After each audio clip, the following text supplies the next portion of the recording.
Karibu kwa mara nyingine tena mtazamaji wa The World News katika kipindi hiki cha ulimwengu wa siasa.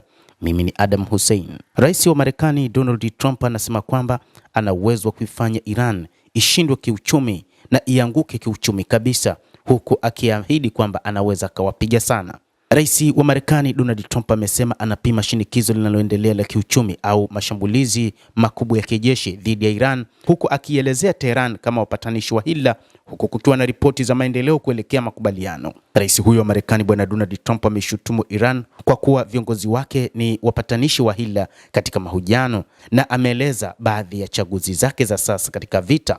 Amesema kwamba pamoja na kuifanya Iran ishindwe kiuchumi au kuishambulia kweli kweli na vibaya sana. Trump alizungumza na vyombo vya habari. Wao wanajifanya ni wajanja. Tangu mzozo huo uanze mwishoni mwa Februari, Trump amerudia mara kwa mara katika kutoa vitisho vya kuishambulia Iran na kudai kuwa makubaliano ya amani yanakaribia. Mnamo jana Jumanne, Pakistan ilisema kwamba Marekani na Iran zipo karibu na aina fulani ya makubaliano, na Qatar iliongeza kusema kwamba mazungumzo juu ya kusimamia mlango wa bahari wa Hormuz yako katika hatua za juu, licha ya ripoti za mashambulizi mapya ya meli katika maji ya kikanda. Rais huyo wa Marekani alidai kwamba yeye ndio benki ya Iran. Trump alielezea mojawapo ya mikakati yake inayowezekana kama kufanya kinachofanyika wakati huu. Achana tu na tuangalie jinsi wanavyofanya vibaya. Kiuchumi wao wamekuwa na fujo mno. Hawawezi kukopa pesa, tunadhibiti pesa zao walizokuwa nazo ambazo ni nyingi. Walikuwa na pesa nyingi na tunadhibiti kikamilifu juu yake. Mimi ndio benki yao, anasema rais huyo wa Marekani, akimaanisha mali ya Iran iliyogandishwa. Chaguo jingine ambalo rais huyo analitaja litakuwa ni kuwapiga sana na kuwaumiza sana. Trump alisema hili litaharibu uchumi wao na kuharibu kila kitu ndani ya jamhuri yao ya Kiislamu.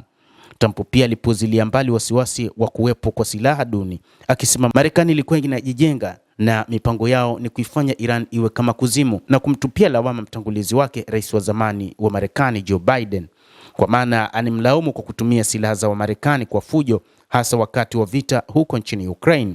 Vyombo vya habari vimeripoti wiki iliyopita kwamba jeshi la Marekani limetumia akiba yake kubwa ya makombora ya masafa marefu wakati wa vita na kuibua wasiwasi juu ya utayari wa jeshi kwa mizozo ya siku zijazo. Rais wa Marekani Donald Trump, kutokana na hoja hizi, amesema sisi tuko sawa na mabomu tunayo ya kutosha, tuna mizinga ya kutosha, tuna makombora na ndege zisizokuwa na rubani. Hatuna shaka, wakati wowote tuna uwezo wa kuanzisha mashambulizi dhidi ya Iran.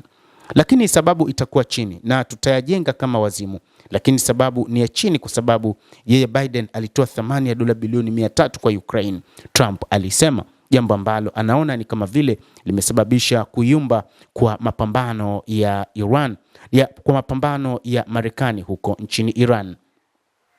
Mtazamaji wa The World News, hayo ndio tuliokuwa nayo, na bila shaka nawe pia una nafasi ya kulike, una nafasi ya kucomment, kadhalika una nafasi ya kusubscribe channel yetu hii ili upate habari hizi kwa mapana kupitia The World News. Naitwa Adam Hussein.